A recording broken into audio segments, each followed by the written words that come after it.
मराठा आरक्षणाचं निमित्त पुढे करून मनोज जरांगे पाटील सत्तेचं राजकारण करत आहेत। मात्र मराठा समाजाला हे समजलं असून जनतेचा जरांगे पाटील यांच्यावर विश्वास नाही, अशी टीका भाजपचे नेते प्रवीण दरेकर यांनी केली आहे।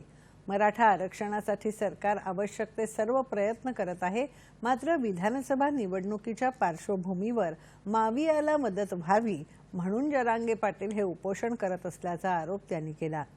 मराठा समाजाला ओबीसीतून आरक्षण द्यावं का, असा प्रश्न जरांगे यांनी मावियातील प्रमुखांना विचारावा, असं ते म्हणाले।